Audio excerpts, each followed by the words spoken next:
नमो नमः। अद्य पुनः वयं पठामः सूक्तिमुक्तिकं। चत्वारः श्लोकाः वयं पठितवन्तः। अद्य पञ्चमः श्लोकः अस्ति।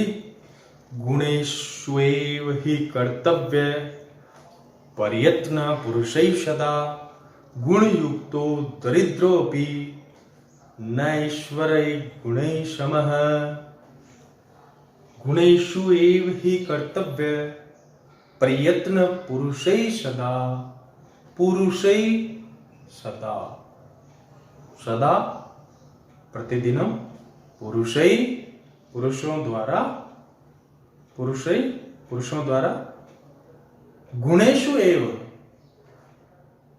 गुणेषु एव प्रयत्न कर्तव्य। पुरुषै सदैव गुण प्राप्ति अर्थम एव प्रयत्न कर्तव्य। पुरुषों के द्वारा हमेशा गुण प्राप्त करने के लिए ही प्रयत्न करना चाहिए कि हम अधिक से अधिक गुणवान बने, अच्छे गुण हमारे में आए और हम गुणवान और अधिक गुणवान बने। ऐसा प्रयत्न मनुष्य के द्वारा करना चाहिए। गुण युक्तो दरिद्रोऽपि दरिद्रोऽपि न ईश्वरे अगुणे समः। गुणयुक्त गुणवान व्यक्ति दरिद्र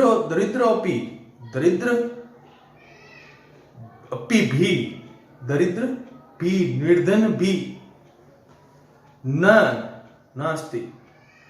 ईश्वर गुण अगुणे गुणहीन ईश्वर समान न भवति, समान नहीं होता है। गुणवान दरिद्र व्यक्ति भी गुणहीन ईश्वर के समान नहीं होता है। मतलब गुणहीन दरिद्र व्यक्ति भी ईश्वर से श्रेष्ठ है यदि ईश्वर में गुण नहीं है, ईश्वर गुणहीन है। अर्थात अत्र ईश्वर कह, ईश्वर अत्र मालिक, राजा या स्वामी। यहाँ ईश्वर का मतलब यह है। ईश्वर का मतलब गॉड नहीं है। ईश्वर अर्थात स्वामी, मालिक, राजा। गुणहीन राजा से भी निर्धन गुणवान व्यक्ति श्रेष्ठ, उसके समान नहीं है, राजा के समान नहीं है, राजा से भी श्रेष्ठ, उत्तम है। ऐसा इस श्लोक में कहा गया है। इसलिए हमें क्या प्रयत्न करना चाहिए? गुण प्राप्ति अर्थम प्रयत्नम कर्तव्यम।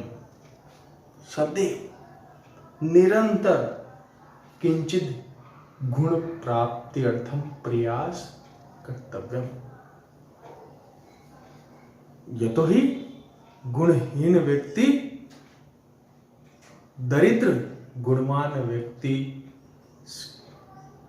के समान नहीं है। मतलब कहने का है, गुणहीन व्यक्ति दरिद्र गुणवान व्यक्ति के नीचे है। निर्धन व्यक्ति है लेकिन गुणवान है तो उसकी पूजा होगी। बीरबल निर्धन था लेकिन अकबर उसको मानता था। चाणक्य निर्धन था फिर भी उसकी समुद्रगुप्त को राजा बना दिया। गुणवान था और प्रधानमंत्री बन गया खुद। तो ऐसे गुणवान व्यक्ति की हमेशा इज्जत होती है, सम्मान होता है, वो राजाओं से भी श्रेष्ठ होता है। तो किम प्रयत्न कर्तव्यम? गुण प्राप्ति अर्थम प्रयत्न कर्तव्यम। तत्पश्चात अस्ति आरंभ घुर्वी श्रेणी क्रमेण लग्वी पुरा वृद्धि मति च पश्चात् दिनस्य पूर्वार्ध परार्ध भिन्ना छाएव मैत्री खल सज्जनाना। आरंभ घुर्वी श्रेणी क्रमेण लग्वी पुरा वृद्धि मति च पश्चात्।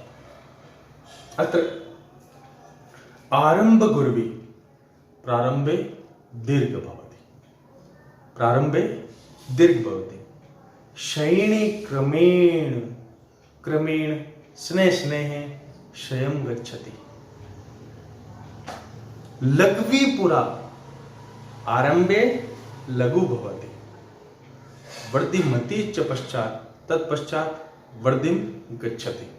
स्नेह स्नेह वर्धिम गच्छति। दिनस्य पूर्वार्ध परार्ध भिन्न।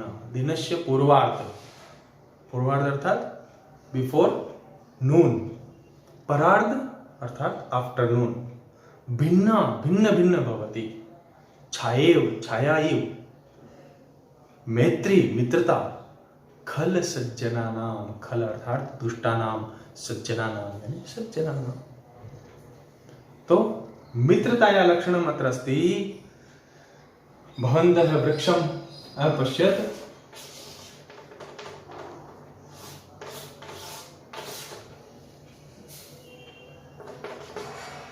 पूर्वार्ध और परार्ध अर्थात बिफोर नून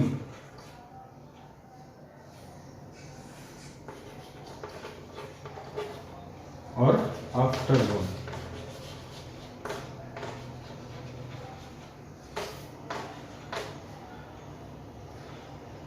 पूर्वार्ध बिफोर नून, सूर्य जब उदय होता है तो पेड़ की छाया जो होती है वो बहुत दूर होती है, फिर धीरे धीरे धीरे धीरे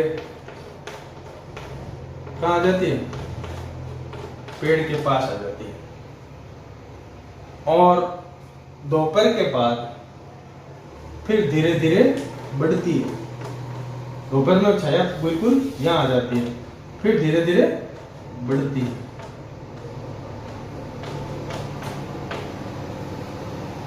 ठीक है, तो ये मित्रता है। ये छाया क्या है? मित्रता है। किसके साथ? ये है खलानाम मित्रता, और ये सज्जना नाम मित्रता।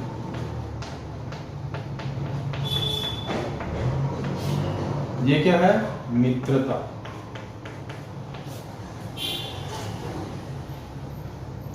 दुष्ट जनानां मित्रता स्नेह स्नेह क्षयम गच्छति, न्यूनम भवति, परंतु सज्जनानां मित्रता स्नेह स्नेह वर्धिम गच्छति।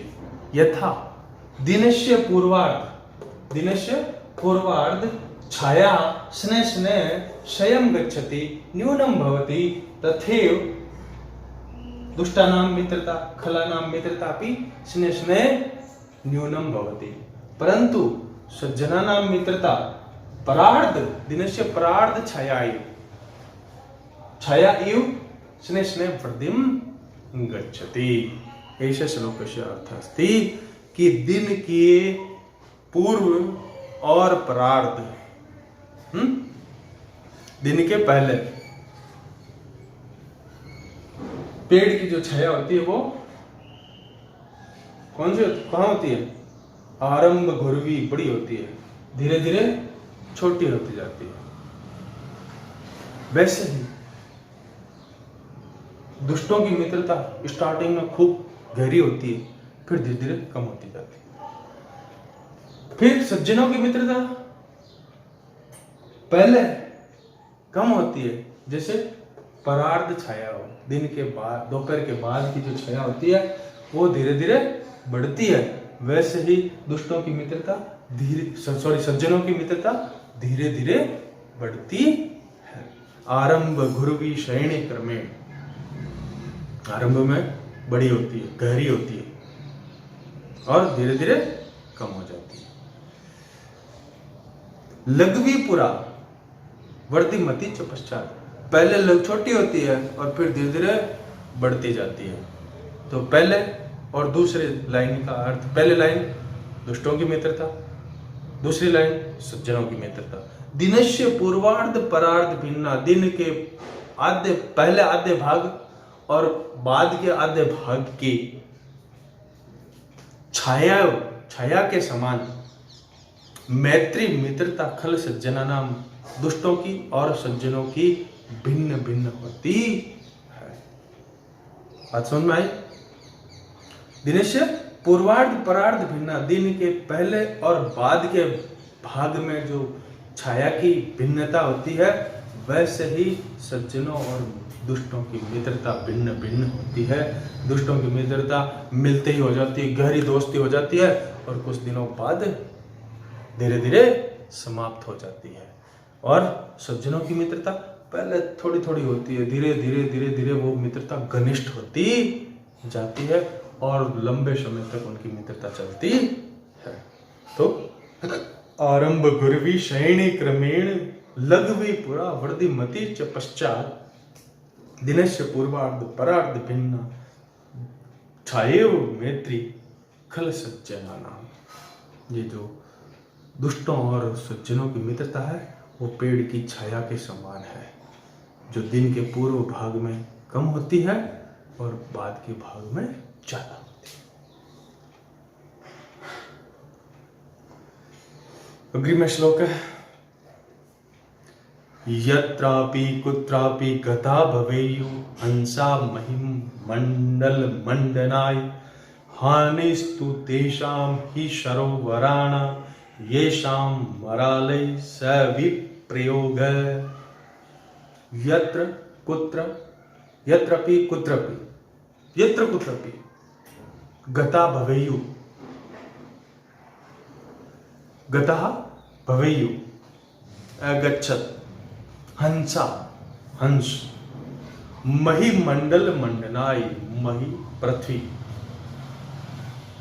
मंडल मंडनाय पृथ्वी मंडल, मंडनाय शोभाम करोति, हंस यत्र कुत्रापि गच्छति पृथिव्यां पृथिव्याः सुंदरतां वर्धयति, पृथिव्याः सुंदरतां वर्धयति, सौंदर्यं वर्धयति। तदा किं हानिस्तु तेषां हि सरोवराणां येषां मरालय सह विप्रयोग। तेषां सरोवराणां हानि भवति, येषां हंसा अन्यत्र अगच्छन्, येषां हंसा अन्यत्र अगच्छन्। तो हानि कस्य भवति? हानि तु सरोवराणां भवति। येषां मरालय सह विप्रयोग, येषां मरालय सह वियोग अभवत्। हंसः सरोवरात् अन्यत्र गच्छति तदा हंसानां हानि न भवति। हंसा तु यत्र कुत्रापि गच्छन्ति तस्य सरोवरस्य सौन्दर्यं वर्धयति, अवगच्छन्ति। परन्तु हानि कस्य भवति? सरोवराणां भवति। येषां मरालय से अर्थात हंसै सह वियोग भवत्। वियोग अर्थात पृथक भवेत्, अर्थात सत्संगति महिमा अत्र अस्ति। सत्संगत्याः महत्वं किम् अस्ति अत्र स्थापितम् अस्ति कि हंस जहां कहीं भी जाते हैं उस पृथ्वी के उस भाग की सुंदरता को बढ़ाते हैं।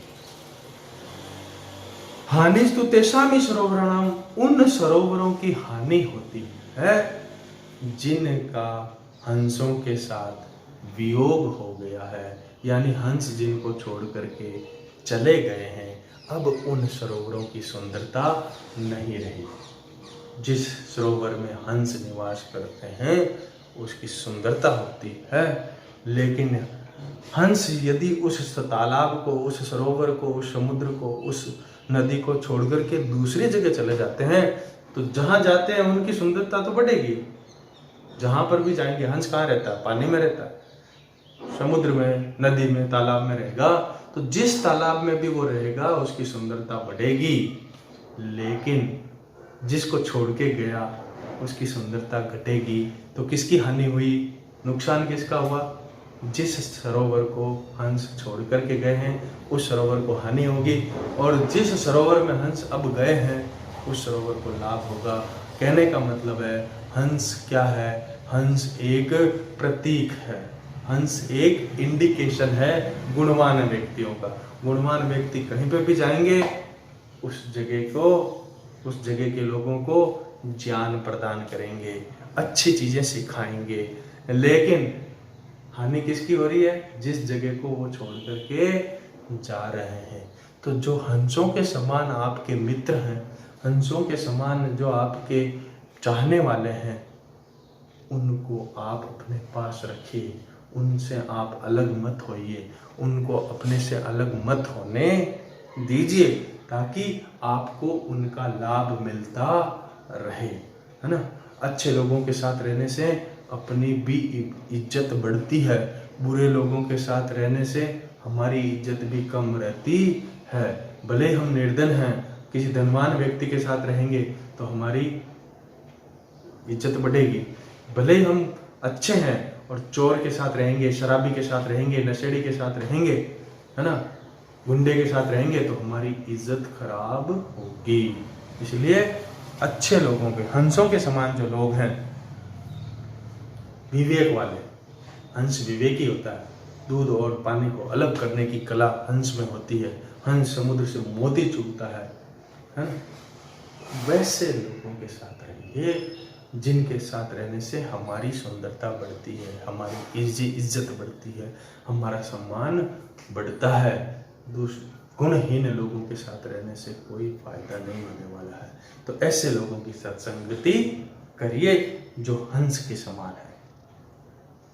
अग्रिमे श्लोके अस्ति गुणा गुणज्येषु गुणा भवन्ति ते निर्गुणं प्राप्य भवन्ति दोषः आस्वाद्य तो या प्रवहन्ति नद्य समुद्रम आसाद्य भवन्ति अपेया। फिर गुणों वाली बात आई है कि गुणा गुणज्येषु गुणा भवन्ति, गुणवान व्यक्ति गुणवान लोगों के साथ रहेगा तो और अधिक गुणवान होगा।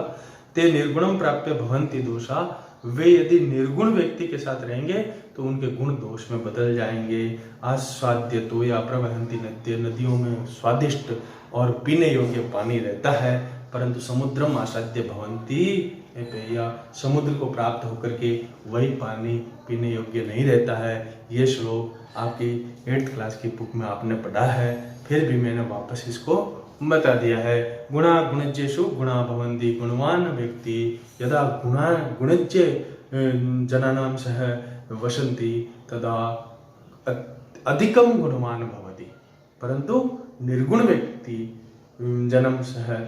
जनेन सह दोषान प्राप्नोति। अतः गुणवान जनैः सह सत्संगति कर्तव्यम। यथा उदाहरणम् अत्र अस्ति, नदीषु स्वादिष्ट जलम वहति, स जलम समुद्रम गत्वा अपेयम भवति, कोऽपि पातुं न इच्छति यतोहि स लवण युक्त भवति, अर्थात पीने योग्य नहीं रहता है। नदी में जब तक रहता है तब तक वो पीने योग्य होता है, और नदी से समुद्र में गिरते ही वो पीने योग्य नहीं रहता है। तो नदी के साथ रहने से जल का महत्व रहता है, लेकिन समुद्र के अंदर गिरते ही उसका महत्व समाप्त हो जाता है। तो इस प्रकार का ये पाठ है। सूक्ति मौक्तिकम कोऽपि समस्या अस्ति तथा वदन्तु, अहं पुनः पाठयामि, अन्यथा अस्य शब्दार्थः लेखनीयं, प्रश्न उत्तराणि अपि कर्तव्यम्।